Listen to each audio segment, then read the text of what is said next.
Hi, how you doing?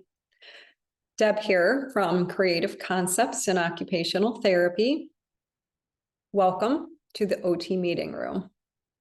Now, this is the OT meeting room, but all professions are welcome because here we share ideas and we work together to make the therapy world better. I want to talk to you about ideas. And I want to talk to you about environment and the importance of environment. One of the things that we learn a ton about in occupational therapy or occupational therapy assistant school is the role of the environment for either supporting or hindering independence. Well, I have been talking to a lot of therapists lately, a lot of practitioners, and it seems that some workplace settings are being disrupted. Now, this has been going on for a number of years. We know this. And the type of setting that you work in, it's important. It's either going to support or hinder your ability to provide excellence in care, or it's going to support or hinder your ability to develop and share ideas. Ultimately, our goal is to improve client care. And I'm a firm believer in put on your own oxygen mask first, because if we take care of ourselves, like on the airplane, when the oxygen mask comes down, if the plane is having a problem, you have to put oxygen on first before you can help anyone else, because if you can't breathe, you're not able to help anyone else. It's the same thing in our career path. We have to be able to take care of ourselves. And so because there's so much going on in the therapy world right now, and people are struggling to know, do I want to continue to be a therapist? Do I want to go to school to be an OT or an OTA, PT, PTA, speech therapist? There's a lot going on in terms of our careers right now. And I want this place to be a place where people feel supported and encouraged. And I really believe, I know this in my heart of hearts, that we are the ones who are going to create any change that is needed in the world. So clearly there is a need for change. So let's talk about this change and what we're going to do to make things better. So one of the things that I have found that is super helpful for me is to always see the best in people, the truth of who people are, however you do this, however, you might want to be able to think about this. I'm going to help you be able to think about this, because if you're the kind of person that only believes in what you see in front of you, it can be hard to see the truth of who someone is. So I've been learning what love is and to focus on love, and that's a whole other conversation. But if you understand that we all come from love, then however you want to define that love, I believe there is a love that is not like a human defined type of love. And if we all come from love and it's something bigger than ourselves, then I can see that in you. And so I choose to believe that's who every person is. And that's what I focus on. And once I understand that, and that's really the part of you that I'm talking to, is that part of you that is capable, that part of you that is really has good ideas. And let me just tell you where this all came from.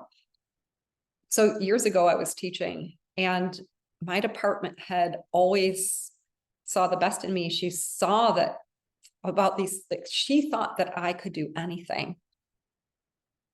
And, there was this part of me that was like, does she not know that I can't do this? Like, I've never done this before.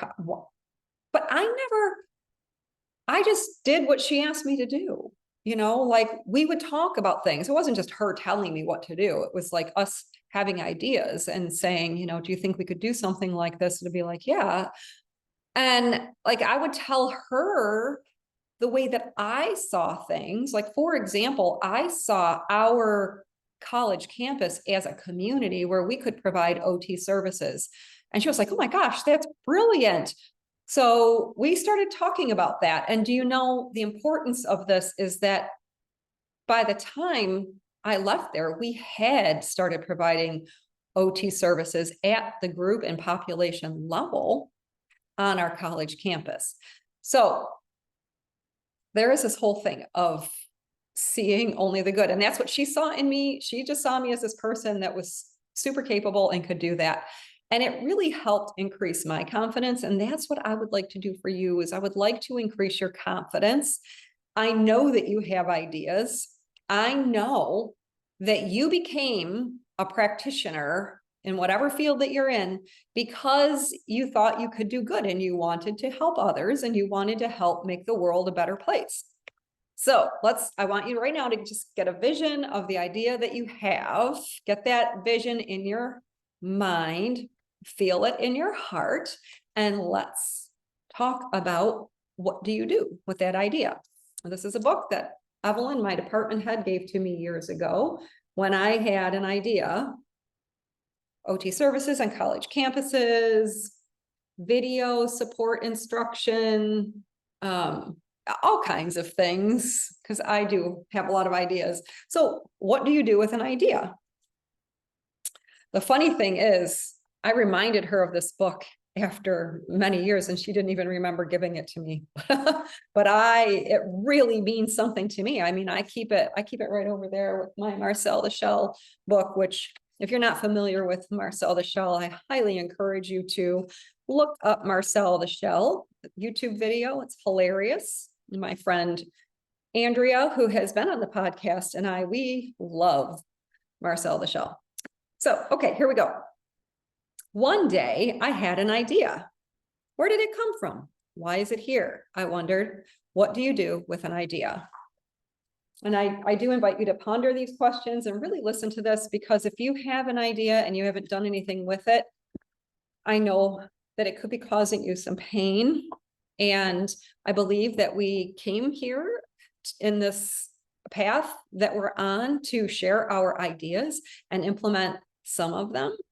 And in so doing, that we are making the world a better place. Okay, so at first, I didn't think much of it. It seemed kind of strange and fragile.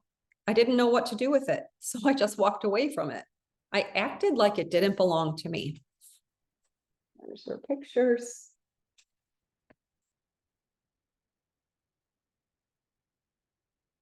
But it followed me.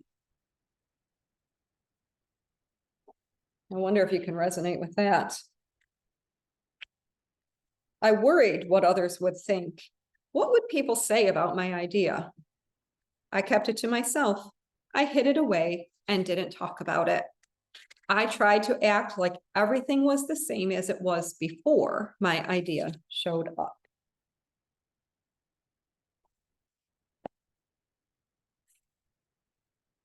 But there was something magical about my idea. I had to admit, I felt better and happier when it was around.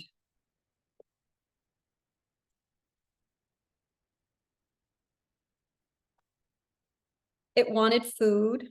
It wanted to play. Actually, it wanted a lot of attention.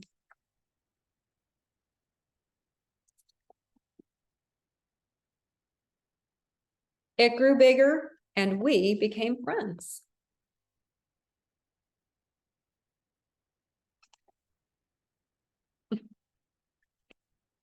I showed it to other people, even though I was afraid of what they would say.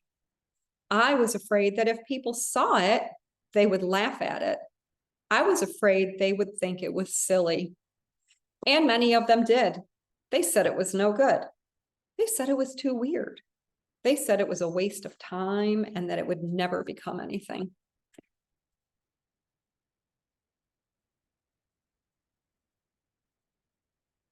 And at first, I believed them. I actually thought about giving up on my idea.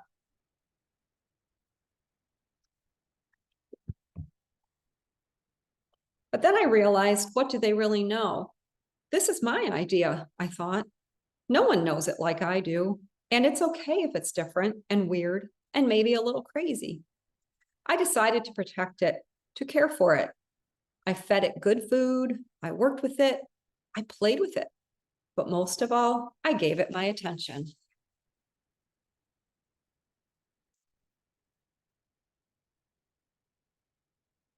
My idea grew and grew, and so did my love for it.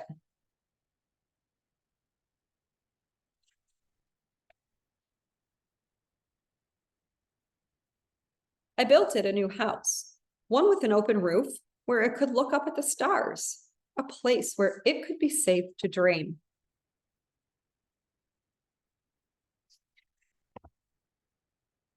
I'd love to do a book club about this book. I liked being with my idea.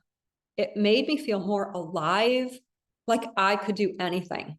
It encouraged me to think big and then to think bigger. It shared its secrets with me. It showed me how to walk on my hands because it said it is good to see, it is good to have the ability to see things differently.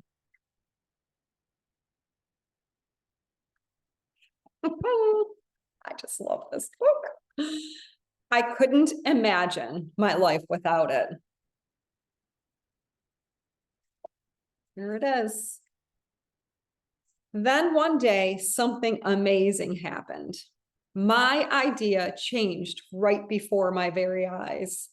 It spread its wings, took flight, and burst into the sky.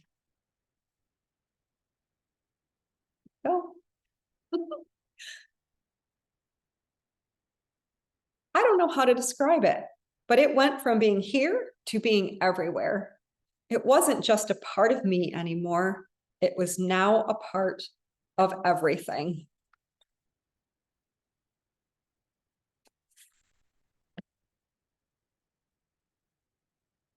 And then I realized what you do with an idea. You change the world. There it is.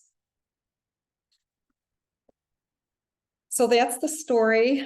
I absolutely love it. I know it has given you much to ponder on. Um, that last piece, you change the world. Sometimes I think that's a little too much for us as OT practitioners when we come from settings where people don't see everyone's ideas, where they don't see the good in others, where ideas are kind of shoved down and frowned upon because they make other people feel uncomfortable. And we don't have to change the whole world. We don't have to, but we do. Could you feel the energy of what happens when you have an idea and it gives you life and then it starts giving you life? There is a certain type of interaction. There is a certain type of energy that comes with ideas. And I really just want to encourage you to follow through on your ideas. I know that you have good ideas for providing good client care. I know that you have good ideas for groups, for the population level. There's so much that we can do as therapists. And I just want to say to you today that I encourage you to spend some time considering your ideas, seeing the good in others, and finding the people who will support you in bringing your ideas to life and helping you ponder your ideas and giving you that feedback that you find encouraging. So there really are two parts to this message. It really is about seeing the good in others and bringing your ideas to life. This was my idea to come to you to really, I just have this strong passion for supporting occupational therapy practitioners, other people who want to do good in the world, people who understand the value and importance of nourishing environments. And there's so much more that we can do when we are given permission to show up well. And so that permission is going to have to sometimes come from inside of us, and we're going to have to find people that we align with in order to collaborate and bring our ideas to life. I hope you found this video helpful. Please share your thoughts. Please be kind. I ask only for kindness. I do appreciate input and feedback, and always delivered with kindness. Make it a great day. I appreciate you.